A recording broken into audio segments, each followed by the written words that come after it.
Hi friends, உங்களை ரொம்ப ரொம்ப கஷ்டப்படுத்துற எலிகளை வீட்ல இருந்து விரட்டி அடிக்கிற சிம்பிள் டிப்ஸ உங்ககிட்ட கொண்டு வந்திருக்கேன். நம்ம வீட்ல இருந்துகிட்டே நம்மளையே தொந்தரவு பண்ற அந்த எலியை எப்படி விரட்டி அடிக்கலான்னு இப்போ இந்த டிப்ஸ பார்த்து தெரிஞ்சுக்கோங்க. எந்த மூலையில இருந்தாலும் வெளியில வந்து செத்து போற அளவுக்குரிய டிப்ஸ அந்த எலி வீட்டை விட்டு வெளியில வந்து செத்து போகுது. வீடியோவை ஃபுல்லா பாக்குறதுக்கு முன்னாடி வீடியோ பிடிச்சிருந்தா லைக் பண்றதுக்கு மட்டும் மறந்துடாதீங்க. உங்க லைக் எங்களுக்கு எவ்வளவு சப்போர்ட் அண்ட் என்கரேஜிங்கா இருக்குது. இந்த எலி இருக்குது இல்லைங்க, நம்ம கிச்சன்ல இருக்கிற பொருட்களையே நாசம் பண்ணிரும். அதே மாதிரி நம்ம துணி, புக்ஸ் இந்த மாதிரியும் கிழிச்சு எடுத்துரும். பாருங்க, இத வெளியில அனுப்புறதுக்கு சின்ன சின்ன டிப்ஸ காமிக்க போறேன். இப்போ வெங்காயம் எடுத்திருக்கேன். இந்த வெங்காயத்தோட வாசனை எலிகளுக்கு சுத்தமா பிடிக்காது. நம்மளோட பாட்டி தாத்தா காலங்கள்ல எலிகளை பிடிக்கிறதுக்காக ரேட் ட்ராப்குள்ள இந்த வெங்காயத்தை வைப்பாங்க. நம்ம பிரியாணிக்கு சின்ன சின்ன பீஸா கட் பண்ணுவோம் இல்லையா, அந்த மாதிரி கட் பண்ணிக்கோங்க. கட் பண்ணிட்டு எந்த இடத்துல எல்லாம் எலிகள் போகுதோ அந்த இடத்துல எல்லாம் வச்சிருங்க. போதும், அவ்வளவுதான், எலிகள் வராது. சோ அடுத்த டிப் வந்து பேக்கிங் சோடா. பேக்கிங் சோடா உங்களுக்கு எந்த அளவுக்கு வேணுமோ அந்த அளவுக்கு எடுத்துக்கோங்க. எனக்கு ஒரு சின்ன உருண்டையா பண்ற அளவுக்கு தேவையான அளவுக்கு எடுத்திருக்கேன். இதோட நம்ம வீட்ல நிலக்கடலை இருக்கும் இல்லையா, அத பவுடரா பண்ணிக்கோங்க. இல்லாட்டி உங்க வீட்ல பீனட் பட்டர் இருந்தா அதை கூட தாராளமா பயன்படுத்தலாம். இந்த நிலக்கடலை பொடியையும் பேக்கிங் சோடாவையும் நல்லா மிக்ஸ் பண்ணிக்கோங்க.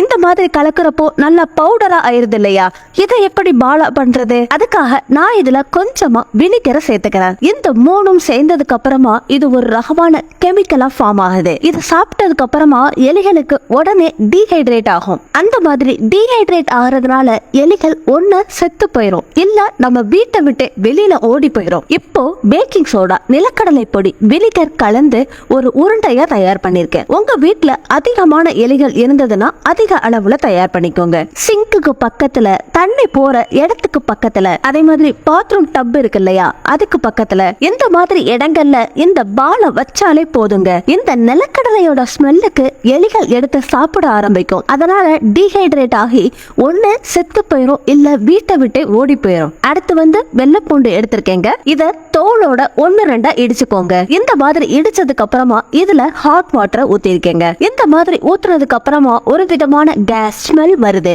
அதுவும் காட்டமா இருக்குது. இப்போ எந்த இடத்துல எல்லாம் எலிகள் வருதோ அந்த இடத்துல எல்லாம் இந்த தண்ணியை தெளிச்சு விடுங்க. இந்த பவுல அந்த இடத்துல வச்சிருங்க. அடுத்து எலிகள் அந்த இடத்துக்கு பக்கத்துல கூட வராது. இன்னும் பவர்ஃபுல்லா வேணும் அப்படின்னு நினைச்சீங்கன்னா இந்த ரெமடி கூட கொஞ்சமா டெட்டாலையும் சேர்த்துக்கோங்க. அவ்வளவுதாங்க, கண்டிப்பா எலிகள் அந்த இடத்துக்கு பக்கத்துல கூட வராது. இந்த டிப் ரொம்ப ரொம்ப நல்லா யூஸ் ஆகுதுங்க. ஒரு தடவை கண்டிப்பா ட்ரை பண்ணி பாருங்க. அடுத்ததா கிராம்பு எடுத்துக்கலாம், அதாவது லவங்கம். இந்த டிப் ரொம்ப அற்புதமான டிப்புங்க. இதோட வாசனை ரொம்ப காட்டமா இருக்கும். நீங்களே பாருங்க, எலிகள் இதோட வாசனைக்கு என்ன ஆக போகுதுன்னு. நீங்க ஒரு 10 லவங்கத்தை இந்த மாதிரி துணியில எடுத்து முடிச்ச மாதிரி போட்டுருங்க. எந்தெந்த இடத்துல எல்லாம் எலிகள் போகுதோ அந்த இடத்துல இந்த முடிச்ச வச்சிட்டீங்கன்னா இதோட ஸ்மெல்லுக்கு எலி சுத்தமா வராது. இத கொஞ்சமா 1-2 இடிச்சு கூட வைக்கலாங்க. இந்த மாதிரி மிளகையும் நீங்க 1-2 தட்டி எலிகள் வர்ற இடத்துல வைக்கலாம். அடுத்ததா இது அற்புதமான மெடிசன் தான் சொல்லணும், ரெட் சில்லி பிளேக்ஸ். இதுக்கு